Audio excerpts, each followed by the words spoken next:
الحمد لله نحمده ونستعينه ونستغفره ونعوذ بالله من شرور أنفسنا ومن سيئات أعمالنا من يهده الله فلا مضل له ومن يضلل فلا هادي له وأشهد أن لا إله إلا الله وأشهد أن محمدا عبده ورسوله أما بعد فإن خير الحديث كتاب الله وخير الهدي هدي محمد صلى الله عليه وسلم وشر الأمور محدثاتها وكل محدثة بدعة وكل بدعة ضلالة وكل ضلالة في النار فأعوذ بالله من الشيطان الرجيم بسم الله الرحمن الرحيم يا أيها الذين آمنوا اتقوا الله حق تقاته ولا تموتن إلا وأنتم مسلمون يا أيها الناس اتقوا ربكم الذي خلقكم من نفس واحدة وخلق منها زوجها وبث منهما رجالا كثيرا ونساء واتقوا الله الذي تساءلون به والأرحام إن الله كان غفورا رحيما إن الله كان عليكم رقيبا يا أيها الذين آمنوا اتقوا الله وقولوا قولا سديدا يصلح لكم أعمالكم ويغفر لكم ذنوبكم ومن يطع الله ورسوله فقد فاز فوزا عظيما وقال الله تبارك وتعالى في موضع آخر اليوم أكملت لكم دينكم وأتممت عليكم نعمتي ورضيت لكم الإسلام دينا وقال النبي صلى الله عليه وسلم عن أم سلمة رضي الله تعالى عنها قالت قال رسول الله قالت يصوم النبي ما رأيت النبي صلى الله عليه وسلم يصوم الشهرين متتابعين إلا شعبان ورمضان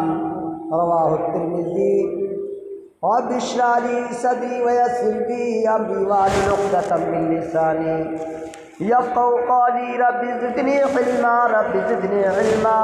رب زدني علما اللهم إني أعوذ بك من علم لا ينفع وقلب لا يخشى ونفس لا تشبع ودعاء لا يستجاب له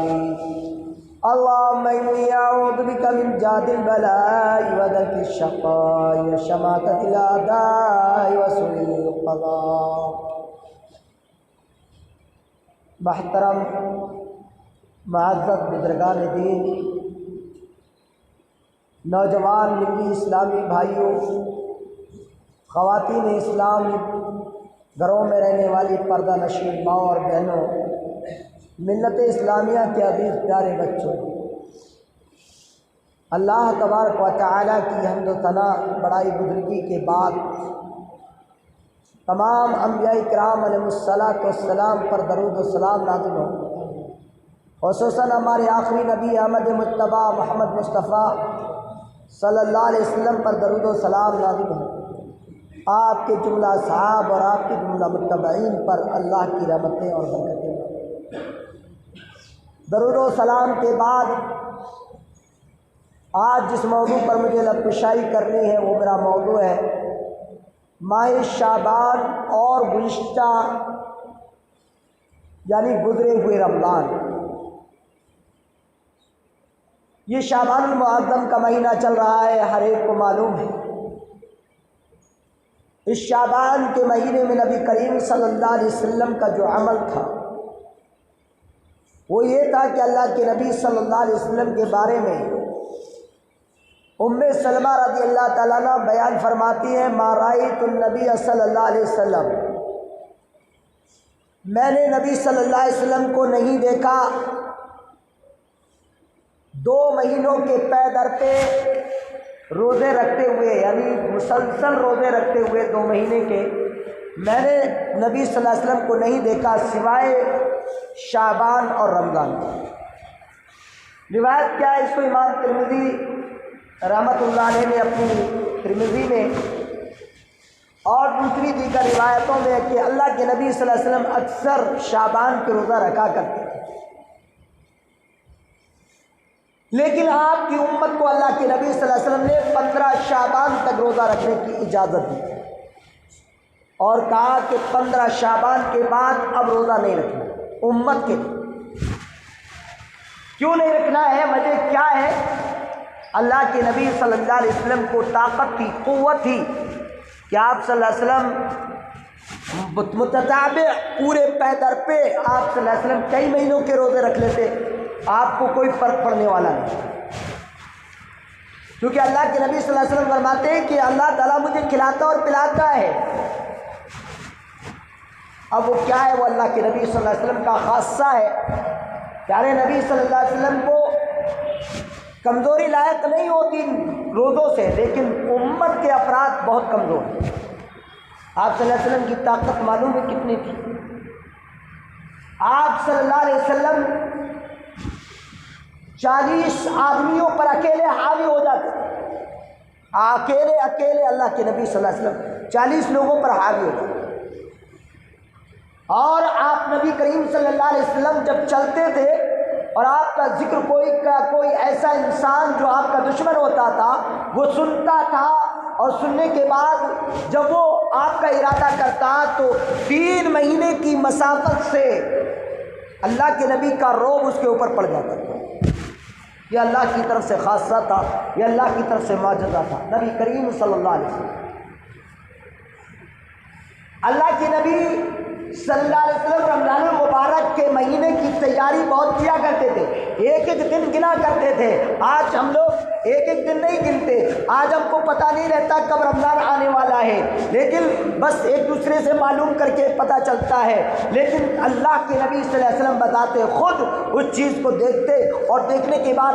اللہ کے نبی صلی اللہ علیہ وسلم خود اس کا پورا یعنی شمار کرتے ہوئے چلتے تھے کہ رمضان المبارک کب آنے والا ہے۔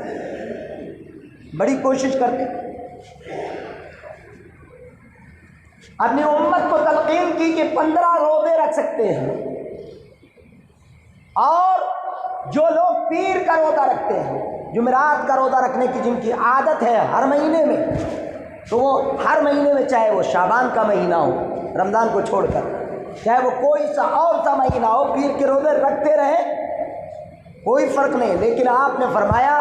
کہ 28 اور 29 تاریخ کو روزہ نہ رکھا جائے شعبان کی، گرچہ وہ نفلی روزہ ہی کیوں نہ پڑے، کیونکہ رمضان المبارک بہت جلد اس کے پاس آنے والا ہے۔ اس کا استقبال کرے اور اپنے اندر طاقت پیدا کرے، قوت پیدا کرے، تاکہ رمضان المبارک کے روزے متاثر نہ ہوں، تاکہ رمضان کی بہترین تیاری ہو جائے۔ یہ ہر مرد، ہر عورت، ہر یعنی ہر بالغ، ہر عاقل اور ہر بڑے انسان پر یہ چیز لازم ہے کہ وہ تیاری کریں رمضان المبارک۔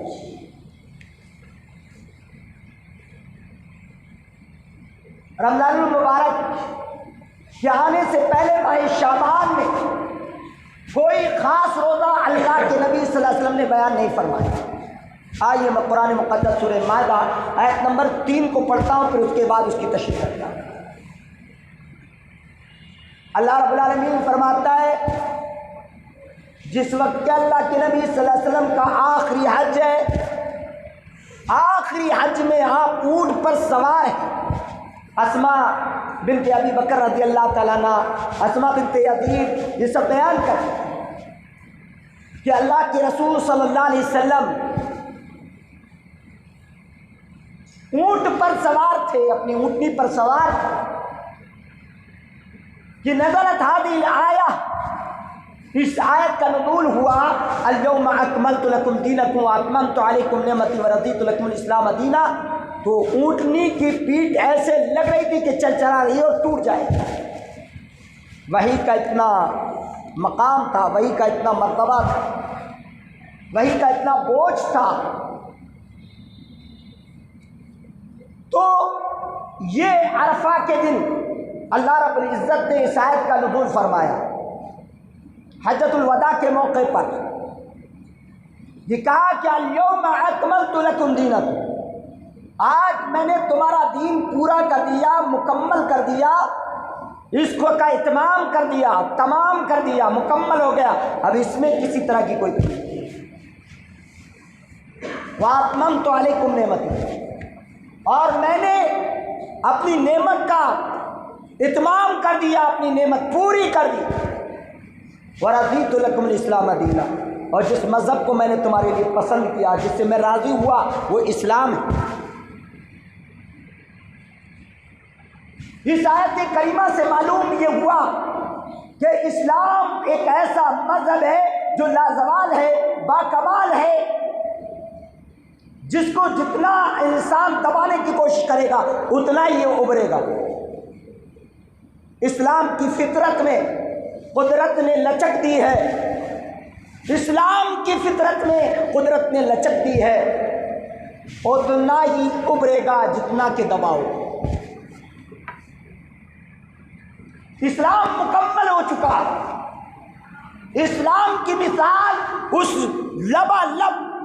گلاس کی مانند ہے جس میں پانی کو فل کر دیا گیا، اتنی سی جگہ باقی نہ ہو، اب اس کے اندر اگر دوسرا پانی ڈالا جائے گا تو وہ چھلک جائے گا، اور اگر اس سے کچھ نکالا جائے گا تو کمی واقع ہو جائے گی۔ نہ اسلام کے اندر اب کوئی زیادتی کر سکتے ہیں اور نہ اسلام کے اندر کمی کر سکتے ہیں۔ جتنا اللہ نے اور جتنا رسول اللہ نے بیان کر دیا، جتنا بتا دیا، جتنا سمجھا دیا، جتنے اصول اور قواعد اور ضوابط بیان کر دیے، جتنا اللہ کے رسول نے عمل کیا، جتنا کر کے بتا دیا، وہی عمل راہ ہدایت ہے، وہی عمل گمراہی سے نجات کا راستہ ہے، اور اگر اس سے زیادہ کیا تو نبی کے دین میں زیادتی ہے، اللہ کے دین میں زیادتی ہے، اور اگر اس میں کمی پیدا کی تو اللہ کے دین میں کمی پیدا کی، ایمان میں نقص پیدا کیا، ایمان کے اندر کمی پیدا کر دی، نہ تو اس میں سے کچھ نکالا جا سکتا ہے اور نہ اس میں کچھ ڈالا جا سکتا ہے۔ اسلام اس گلاس کی مانند جس میں لبالب پانی بھرا ہوا ہے، اب نہ تو اسے نکالا جا سکتا ہے اور نہ اسے ڈالا جا سکتا ہے، تھوڑا سا اگر حرکت دیں گے تو اس کا پانی چھلک جائے گا۔ اس میں تھوڑی سی حرکت بھی اسلام میں کسی کی ناپسند کی گئی، کسی عالم کی بات ہو یا کسی علامہ کی بات ہو، اگر اللہ کی کتاب کے خلاف ہے، رسول کے فرمان کے خلاف ہے، اس کی بات کو تسلیم نہیں کیا جائے گا، اس لیے کہ ما آتاکم الرسول فخذوہ وما نہاکم عنہ فانتہوا، جس کو تمہارا رسول تمہیں دیتا ہے تم اس کو لے لو، اور جس سے تمہارا رسول تمہیں روکتا ہے تم اس سے رک جاؤ۔ اگر رسول کے روکے ہوئے معاملات سے نہیں رکے تو اسلام کے ساتھ زیادتی ہے، اسلام کے ساتھ ظلم ہے، اسلام کے ساتھ اتیاچار ہے، اسلام کے ساتھ بھرشٹاچار ہے، اور رک گئے جس سے اللہ نے روک دیا، جس سے رسول اللہ نے روک دیا، ایمان کامل کے متعلق ایمان کامل میں آ گئے، اور جب ایمان کامل والا انسان ہوتا ہے تو اللہ کی رحمتوں کے وعدے اس کے لیے پورے کرتے ہیں۔ ماہ شعبان کچھ ایک ایسا مہینہ ہے کہ جس میں لوگوں نے نہ جانے کون کون سے عقائد کو گڑھ لیا ہے۔ ایک ایسا یہی مہینہ نہیں بلکہ افسوس کی بات ہے کہ جو مہینہ بھی اسلامی آتا ہے اس میں کچھ نہ کچھ من گھڑت ضرور کیا جاتا ہے۔ 12 مہینوں کے اندر بدعات اور خرافات کی جاتی ہے جس کا ثبوت نہ تو قرآن میں ہوتا ہے نہ حدیث میں ہوتا ہے۔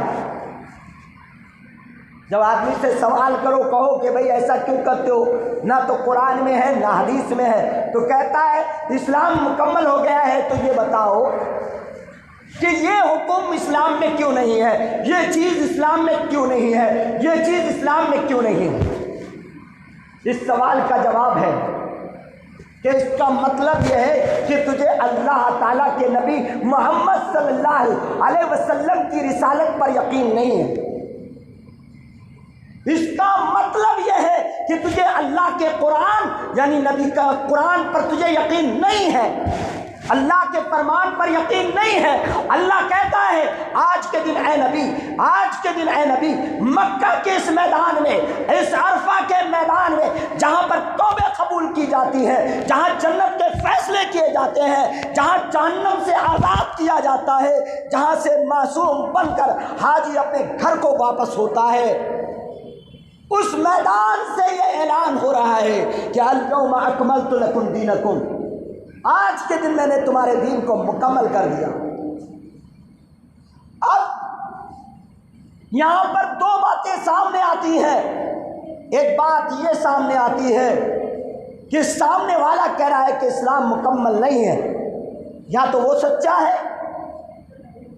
یا اللہ کہہ رہا ہے کہ آج کے دن میں نے دین مکمل کر دیا، یہ سچا ہے۔ اب ان میں سے آپ کا یقین کس پر ہے؟ اس پر ہے جو یہ کہہ رہا ہے کہ دین مکمل نہیں ہوا، اور آپ کا کس پر یقین ہے؟ اس پر یقین ہے جو اللہ رب العزت ہے، آپ کا مالک ہے، آپ کا پروردگار ہے، آپ کا رب ہے، آپ اس کے غلام ہیں، آپ اس کے بندے ہیں، آپ کو پیدا کیا ہے، ایک طرف اس کا ہے تو سچا آپ کس کو مانیں گے؟ یا اس کو مانیں گے یا اس کو مانیں گے؟ اگر آپ نے اللہ کو سچا جان لیا تو آپ نے اللہ کی بندگی کا حق ادا کر دیا، اور اگر آپ نے اس اللہ کے بندے کو، جو بندہ اس طرح کی خرافات کر رہا ہے، اس کو سچا مان لیا، آپ نے اللہ کی بندگی سے انکار کر دیا، اور آپ نے کیا کیا؟ اس کی بندگی کا اقرار کر لیا، اب وہ آپ کا معبود ہو گیا، معبود حقیقی سے آپ کا رابطہ ٹوٹ گیا، آپ کا راستہ الگ ہو گیا، آپ کا راستہ دین والا راستہ نہیں، آپ کا راستہ اسلام والا راستہ نہیں، آپ کا راستہ ملحدانہ والا راستہ ہے، الحاد کا راستہ ہے، بے دینی کا راستہ ہے، بددینی کا راستہ ہے، بدعقیدگی کا راستہ ہے۔ تو اب اللہ کہہ رہا ہے کہ میں نے دین مکمل کر دیا، بندہ کہہ رہا ہے نہیں دین مکمل نہیں ہوا۔ اس بندے کی بات کو لات ماری جا سکتی ہے، اس بندے کو جو ہے دھکا دیا جا سکتا ہے، اس بندے سے لڑا جا سکتا ہے، اس بندے سے جو ہے اس بندے سے اور کچھ بھی کہا جا سکتا ہے، لیکن رب سے نہ تو کوئی لڑائی رکھنے کی طاقت، لڑائی کرنے کی طاقت رکھتا ہے، نہ ہی کوئی اس سے اس کے سامنے مجال رکھتا ہے کہ اس کے آگے کچھ بول جائے۔ وہ جس دن پکڑنے پہ آئے گا اس کی پکڑ سے نہ یہ بندہ بچے گا اور نہ وہ بندہ بچے گا، دونوں نہیں بچے گا۔ کہہ دیا اللہ نے، رسول اللہ نے فرما دیا کہ دین مکمل ہو گیا، اب شک کی کوئی گنجائش ہی نہیں۔ شک کیا تو اسلام سے خارج ہو گیا، مرتد ہو جائے گا۔ مرتد کی سزا کیا ہے اسلام میں معلوم؟ مرتد کی سزا گردن ہے، گردن زنی ہے، یعنی اسے قتل کر دیا جائے گا۔ اسلامی حکومت اگر ہوگی تو وہ باقاعدہ اسے فنشڈ کر دے گی، اسے ختم۔ ایسے مرتد تو ہم نے سچ جان لیا، ہم نے یہ پہچان لیا کہ دین پورا ہو گیا۔ اب دین پورا ہونے کے بعد کوئی دین میں ایسی بات نکال کر لائے، اسلام کے نام پر کوئی رسم نکال کے لائے، اسلام کے نام پر کوئی رواج دے، اسلام کے نام پر کوئی اور مسئلہ کرے، تو سمجھ لینا کہ یہ باطل ہے، اور محمد رسول اللہ صلی اللہ علیہ وسلم کا دین دین کامل ہے۔ اسی میں سے ایک شعبان کے مہینے کی ایک رات، اللہ قرآن میں کہتا ہے کہ میں نے 1000 راتوں سے بہتر رات کائنات میں کوئی پیدا نہیں کی ہے سوائے ایک رات کی، اور اس نے قرآن میں بیان کر اِنَّا أَنزَلْنَاهُ فِي لَيْلَةِ الْقَدْرِ، ہم نے اس قرآن کو نازل کیا لیلۃ القدر میں، اب قرآن کے بھی ٹکڑے کر ڈالے، قرآن کو بھی پاس پاس کر ڈالا، قرآن کے بھی حصے نعوذ باللہ مسلمانوں نے، ان کے مفکرین نے، ان کے علماء سو نے اس کو بھی تار تار کر ڈالا۔ اللہ کہہ رہا ہے انا انزلناہ فی لیلۃ القدر، ہم نے اس کو نازل کیا ہے لیلۃ القدر میں، اور بندہ کہہ رہا ہے کہ نہیں اس کو رات کیا ہے، شب برات میں نازل کیا، جبکہ شب برات کے نام سے خود اس کے نام سے ظاہر ہے کہ اس طرح کی کوئی رات اسلام میں ہے ہی نہیں۔ لیلۃ البراء کا تذکرہ نہ کسی حدیث میں آیا، نہ قرآن کی کسی آیت میں آیا۔ اب کوئی گھسیٹ کے یہ کہنے لگے کہ بھائی ایک آدمی احمد نام کا کھڑا ہے، ایک محمد نام کا کھڑا ہے، یا ایک نام کا عبداللہ نام کا کھڑا ہے، یا عبد الرحمن نام کا کھڑا ہے، دونوں عبد الرحمن عبداللہ کھڑا ہے، کہ عبداللہ عبد الرحمن ہے، عبد الرحمن ہی عبداللہ ہے۔ کیا آپ اس بات کو تسلیم کر لیں گے؟ جب آپ اس کو تسلیم نہیں کر سکتے تو لیلۃ البراء نام کی کوئی چیز ایسی نہیں ہے اسلام میں کہ جس کو اللہ کے نبی صلی اللہ علیہ وسلم نے بتایا ہو، یا قرآن مقدس کے اندر کہیں ذکر اس کا آیا ہو، یا اللہ کے نبی صلی اللہ علیہ وسلم کے فرمان میں کوئی بات ہو۔ یہ تو میں آج سے نہیں، جس دن سے میری فراغت ہوئی اس دن سے میں کہتا آیا ہوں کہ شب یہ عربی کا لفظ نہیں، محمد رسول اللہ صلی اللہ علیہ وسلم فارسیوں میں نہیں آئے، اللہ کے محمد صلی اللہ علیہ وسلم انگریز زبان بولنے والے نہیں تھے، اللہ کے نبی عبرانی زبان میں نہیں آئے، اللہ کے نبی اردو زبان میں نہیں آئے، اللہ کے نبی ہندی زبان میں نہیں آئے، اللہ کے نبی سنسکرت زبان میں نہیں آئے۔ یہ لفظ شب اور برات یہ فارسی کا لفظ ہے، ایک لفظ برات ایک عربی کا ہے، اس کے معنی بھی عجیب ہے۔ اگر میں آپ کو بتا دوں تو آپ ایک عجیب سا محسوس کرنے لگیں گے، آپ کہنے لگیں گے کہ واقعی میں اور بدعت ایسا ہی ہوتا ہے کہ وہ نہ معنوی اعتبار سے صحیح ہوتا ہے اور نہ ہی وہ ظاہری اعتبار سے صحیح ہوتا ہے۔ شب برات، شب کا معنی رات، یہ عربی کا لفظ ہے ہی نہیں، عربی میں شب کو لیلا کہتے ہیں، اور اللہ نے شب قدر اس کا ترجمہ کیا گیا قدر کی رات، تو اللہ نے قرآن میں لیلۃ القدر کہہ دیا، صاف صاف بیان کر دیا۔ اور اللہ جب کسی عبادت کا حکم دیتا ہے اس کے بارے میں صاف صاف بیان کرتا ہے۔ نماز کا اللہ نے حکم دیا، صاف صاف بیان فرمایا۔ اللہ نے قربانی کا حکم دیا، صاف صاف بیان فرمایا۔ اللہ نے روزے کا حکم دیا، صاف صاف بیان فرمایا۔ اللہ نے زکوٰۃ کا حکم دیا، صاف صاف بیان فرمایا۔ اللہ تبارک و تعالیٰ نے صدقات کا حکم دیا، اللہ نے صاف صاف بیان فرمایا۔ اللہ نے حج کا حکم دیا، حج کے بارے میں صاف صاف قرآن میں بیان فرمایا۔ لیکن کبھی ایسی عبادتوں جن کو من گھڑت عبادتوں، جن کو ان مولویوں نے اپنایا ہو، جن کو انہوں نے کھانے پینے کے نام پہ نکالا ہو، اللہ کی قسم نہ حدیث میں آیا، نہ نبی کے فرمان میں آیا اور نہ قرآن میں آیا۔ لیلۃ البرات کے نام سے اللہ نے کہیں نہیں کہا انا انزلناہ فی لیلۃ البراء۔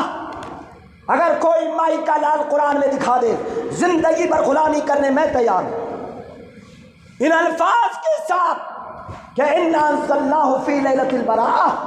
اللہ نے قرآن میں کہا انا انزلناہ فی لیلۃ القدر، ہم نے اس قرآن کو لیلۃ القدر میں نازل کیا۔ شیخ سعدی رحمۃ اللہ علیہ فرماتے ہیں کہ اگر تمام شبہ شب قدر بودے تو شب قدر بے قدر بودے، اگر تمام راتیں شب قدر ہوتی تو شب قدر بے قدر ہو جاتی۔ اور یاد رکھو شب قدر کا علم اللہ نے اپنے نبی محمد صلی اللہ علیہ وسلم کو دیا اور بتایا، اپنے نبی صلی اللہ علیہ وسلم کو بتایا کہ شب قدر فلاں رات میں ہوگی، متعین کر دی اللہ نے رات۔ محمد رسول اللہ صلی اللہ علیہ وسلم نکل کے جا رہے کہ دو صحابی اللہ کے نبی کے لڑنے لگے، فتلاحان، دونوں آپس میں لڑنے لگے، بخاری کی روایت، لڑنے لگے اللہ کے نبی صلی اللہ علیہ وسلم انہیں بچانے لگے، بچاتے بچاتے آپ کے ذہن سے وہ بات نکل گئی، بھول گئے، آپ بھول گئے۔ کہا اللہ کے نبی صلی اللہ علیہ وسلم نے تمہارے اس لڑنے کی نحوست نے ایک رحمت کی چیز کو مجھ سے اٹھا لیا، ورنہ تم میں سے ہر ایک کو پتہ چل جاتا، میری امت کے ہر فرد کو معلوم ہو جاتا کہ یہ رات جو شب قدر کی 1000 راتوں سے 1000 مہینوں سے بہتر ہے، یہ رات کس تاریخ میں آتی ہے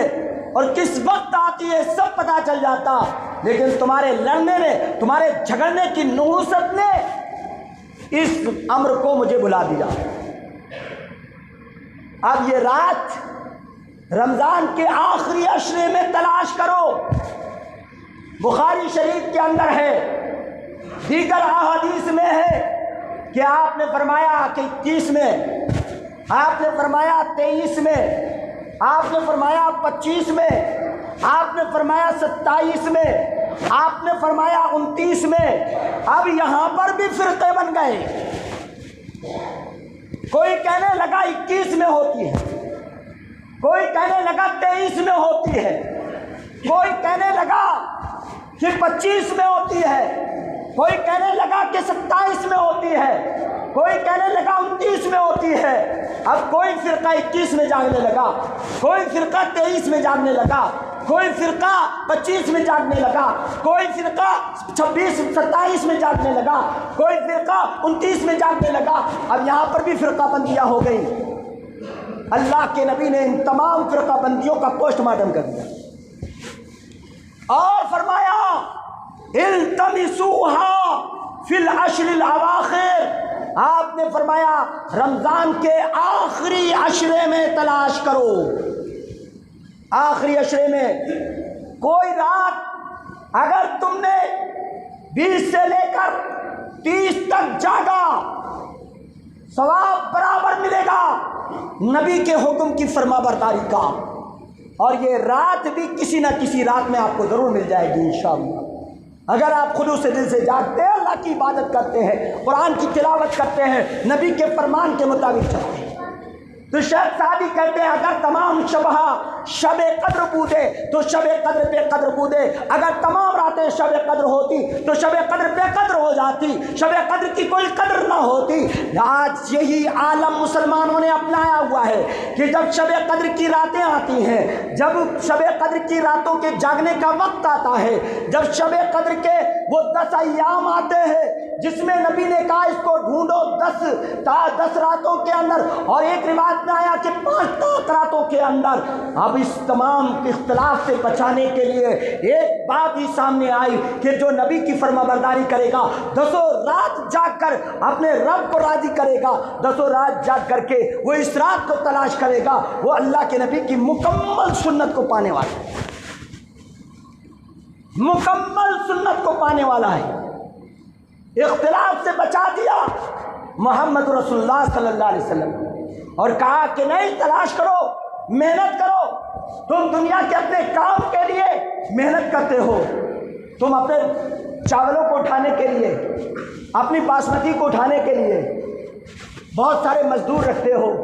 خود بھی ہاتھ لگاتے ہو، رات رات بھر جاگتے ہو، تجارتیں کرتے ہو، پیسہ کماتے ہو، روپے کے لیے دیکھ بھال کرتے ہو، 1 ہفتہ ہو جائے، 1 مہینہ ہو جائے، اپنے مال کی نگرانی کرتے رہتے ہو۔ یہ بھی آخرت کا مال ہے تمہارا۔ شب قدر کی رات وہ مال ہے کہ جس میں اللہ گنہگار کو معاف کر دیتا ہے، جبکہ گنہگار اللہ سے توبہ کرتا ہے۔ تو تمام راتیں شب قدر نہیں ہوتی، تو شب برات کی کوئی رات اسلام میں ہے ہی نہیں، یہ بات یاد رکھیں، کوئی رات نہیں۔ اور جتنی بھی روایات اس سلسلے میں آئی ہوئی ہیں، یا تو ان میں سے اکثر من گھڑت ہیں یا ضعیف روایتیں، صحیح روایتیں تو ملیں گی ہی نہیں، کوئی فضیلت نہیں، خواہ خواہ کی باتیں ہیں، ٹمکٹوئیاں ہیں کہ روحیں آتی ہیں۔ یہ تو عقیدہ ہندوؤں کا بھی ہے، وہ کہتے ہیں کہ ایک آدمی مر جاتا ہے، مرنے کے بعد شیطان کی شکل میں، اس کی شکل میں، بلی کی شکل میں، چوہے کی شکل میں آ جاتا ہے، یہاں روحیں چلی آتی ہیں۔ جب روح اللہ کے پاس پہنچ جاتی ہے جب تک لوٹ کر نہیں آتی اللہ کی قسم، جب تک کہ اللہ کا حکم نہیں ہوتا ہے۔ اور اللہ کا حکم کب ہوتا ہے؟ جب مردہ دفن کر دیا جاتا ہے، تب اس کے آدھے درجے تھوڑی سی روح ڈالی جاتی ہے اور سوالات و جواب و بات ہوتے ہیں، پھر اس کی روح کو لے جایا جاتا ہے، پھر اس کی روح لے جائی جاتی ہے، اس کی روح کو نکال دیا جاتا ہے اور قیامت تک کے لیے کہہ دیا جاتا ہے سو جا۔ اگر وہ نیک ہوتا ہے اس سے کہہ دیا جاتا ہے نم کا نومت العروس، دلہن کے سونے کی طرح سو جا۔ اب دلہن کو جب تک اس کا شوہر نہیں جگائے گا تب تک وہ نہیں جاگے گی۔ اسی طرح رب کائنات جو اس کا مالک ہے جب تک اسے نہیں جگائے گا وہ نہیں جاگے گا۔ یہی جاگنا جو ہوگا یہ باس بادل موت کے بعد دوبارہ زندہ ہونا ہوگا، اور یہ زندہ اللہ رب العالمین صرف اور صرف اللہ کرے گا۔ اور سب سے پہلے جو زندہ ہونے والا فرد ہوگا، اللہ کے نبی صلی اللہ علیہ وسلم فرماتے ہیں اول من ينشق عنه القبر، جس سے قبر سب سے پہلے پھٹے گی، آپ نے فرمایا وہ میں ہوں گا۔ اللہ، سب سے پہلے جس کی قبر پھٹے گی، زندہ ہو کر جو نکل کر کے آئے گا، اللہ کے نبی فرماتے ہیں میں ہوں گا۔ صحیح روایت، اندازہ لگاؤ دوبارہ زندہ ہونا تبھی ہوگا۔ روحیں چلی آتی ہیں، دوڑتی رہتی ہیں، بھاگتی رہتی ہیں، یہ سب عقائد اسلام نے نہیں دیے۔ وہ جنتوں میں ٹہل رہی ہیں، وہ دنیا کے گند خانوں میں انہیں آنے کی کوئی ضرورت نہیں۔ اگر نیک ہے، بری ہیں تو قید خانے میں ہیں، سجین کے اندر ہیں، انہیں قید کو کوئی قیدی، کیا یہ تمہاری دنیا کی قید خانے اور جیل خانے ہیں کہ لو سلاخ کو کاٹے گا نکال کے چلا آئے گا، ونڈو کو توڑ دے گا نکال کے چلا آئے گا؟ یہ اللہ کا ایسا قید خانہ ہے کہ جس قید خانے سے اللہ کے سوا کوئی نہیں نکالے گا، اور نکالے گا اس قید خانے سے بھی، پتہ ہے نکالے گا، وہ بھی میں بتاؤں گا کب نکالے،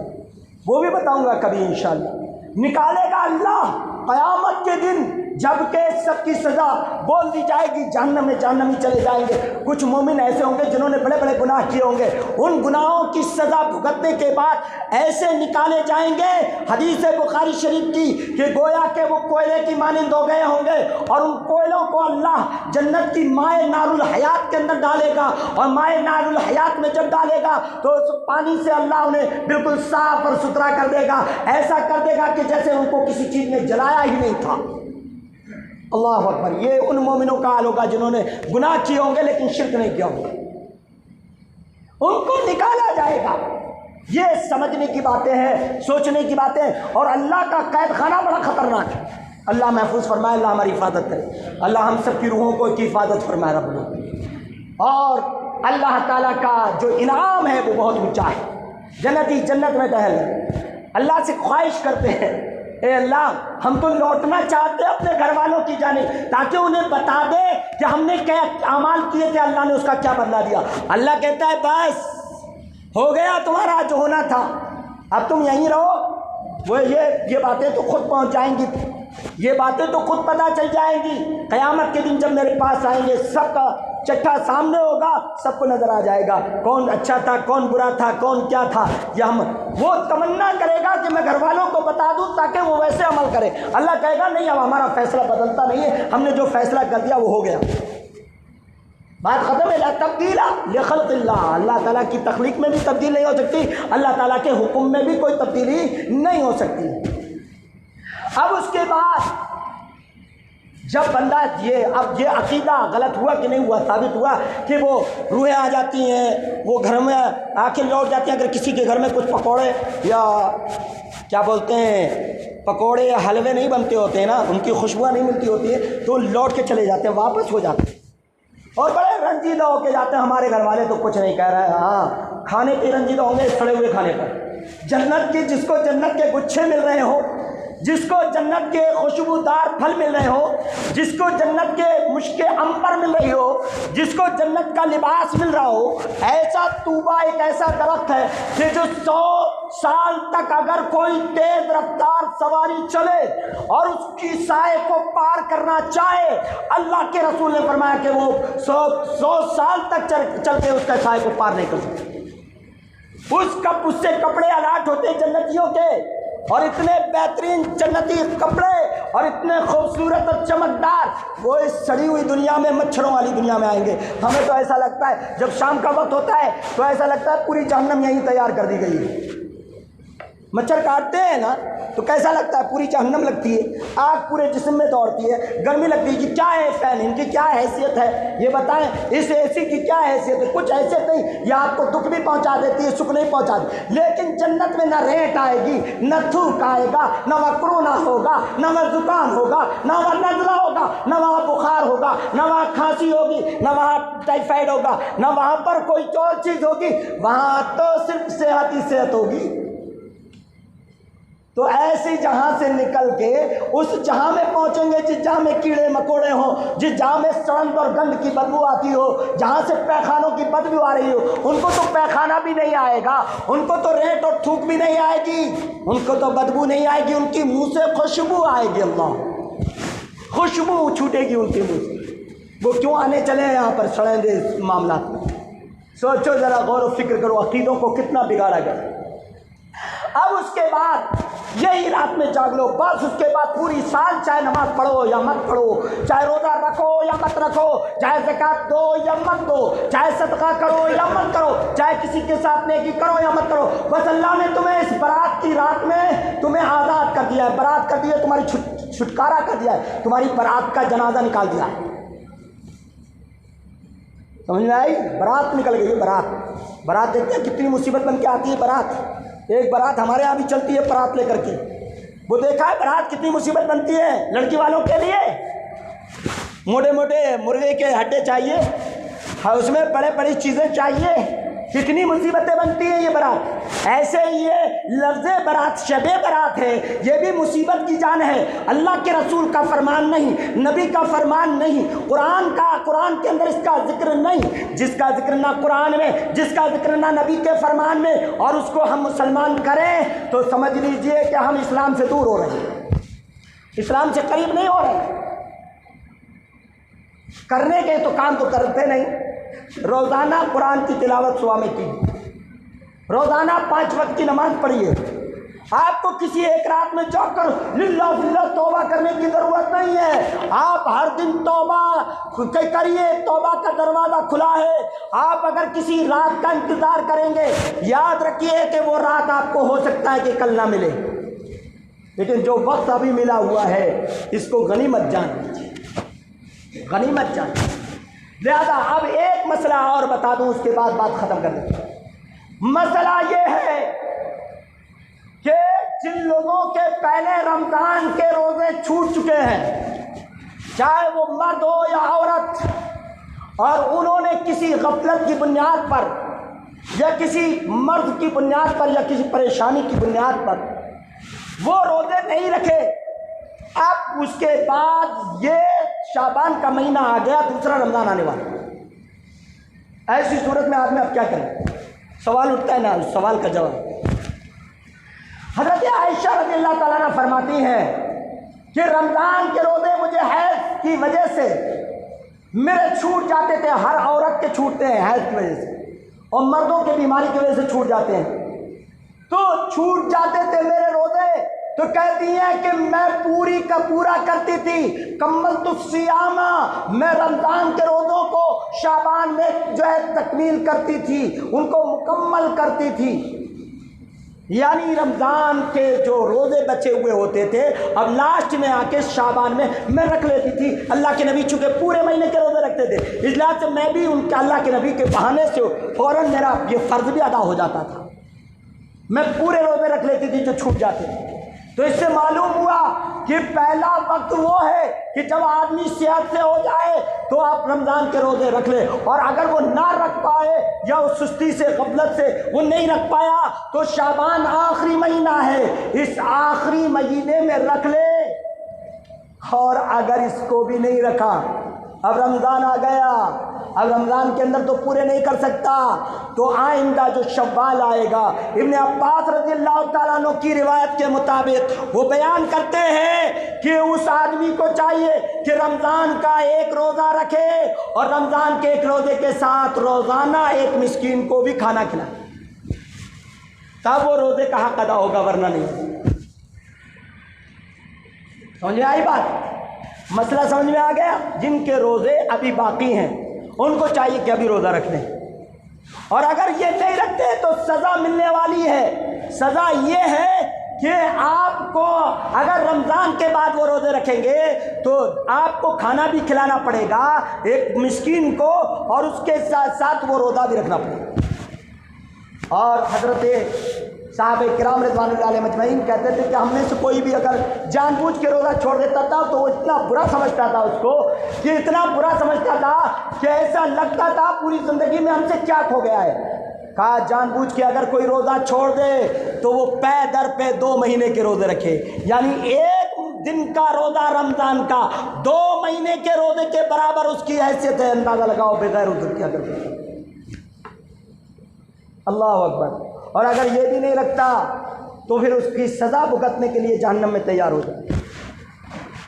جہنم میں تیار ہو جائے. لہذا خیال رکھیں اس بات کا جن لوگوں کے اوپر روزے ہیں. آج کے اس خطبے میں ہمیں وہ واضح کرنا تھا یہ مسئلہ، تاکہ ہمارے بھائیوں کو غلطی کا شکار نہ ہو جائے اور رمضان سے پہلے اپنے ماقبل کے روزوں کو پورا کر لیں، اور پورا کرنے کے بعد اللہ سے توبہ بھی کر لیں کہ اللہ ہمارے سے جو غلطی ہوئی ہے اللہ معاف کر دے، اور رمضان کے روزے ہمیں نصیب فرما دے. اللہ ہم میں سے سب کو نصیب فرما. اے اللہ تعالیٰ ہم میں سے سب کو زندہ رکھ. ہوتا ہے ایسا ہے کہ ہم میں سے کچھ ایسے بیچارے ہوتے ہیں جو رمضان سے پہلے ہی چلے جاتے ہیں. اللہ ان کو اللہ تبارک و تعالیٰ اور ہم سب کو اللہ تبارک و تعالیٰ اپنے جو ہے اس رمضان المبارک کے روزے نصیب فرمائے، پورے روزے نصیب فرمائے، اور ان کا پورا ثواب اللہ عنایت فرمائے. ہم سب کو اللہ اچھی زندگی، بہتر زندگی عطا فرمائے. تو محترم حاضرین، آج کا خطبہ ہمارا اسی موضوع پر تھا. ہم نے سوچا کہ شعبان کا مہینہ چل رہا ہے، لوگوں کو کچھ سمجھا دیا جائے، بتا دیا جائے. مائیں بہنیں بھی اپنے روزوں کو ابھی پورا کر لیں، بعد میں ورنہ ان کو ایک مسکین کھلانا پڑے گا، اور اس کے بعد ایک روزہ ضرور رکھنا پڑے گا. اور جن لوگوں نے جان بوجھ کے چھوڑے ہیں وہ یاد رکھیں، توبہ کریں اللہ سے، اور رمضان کے روزوں کی اگر پورتی کر لیتے ہیں، توبہ کرتے رہیں، اللہ تبارک تعالیٰ ضرور ان کی توبہ قبول کرے گا. لیکن اس کی سزا متعین کی ہے کہ اگر کسی کو زیادہ احساس اس بات کا ہے اور وہ یہ چاہتا ہے کہ وہ رمضان کے روزے کے کا عوض دے، تو اس کو چاہیے کہ 2 مہینے کے روزے رکھے. اللہ تعالی ہم سب کی حفاظت فرمائے، طاقت سے زیادہ ہمارے اوپر بوجھ لادنے سے ہمیں محفوظ فرمائے. اللہ ہم سب کی عبادتوں کو، ٹوٹی پھوٹی عبادتوں کو قبول کرے، اور اللہ تعالیٰ ایسے بدعات کی راتوں سے ہمیں محفوظ فرمائے، اور اللہ تعالیٰ ہم سب کو اللہ کے دین پر چلنے کی توفیق دے. آمین. وآخر دعوانا ان الحمد للہ رب العالمین، والصلاۃ والسلام علی سیدنا محمد.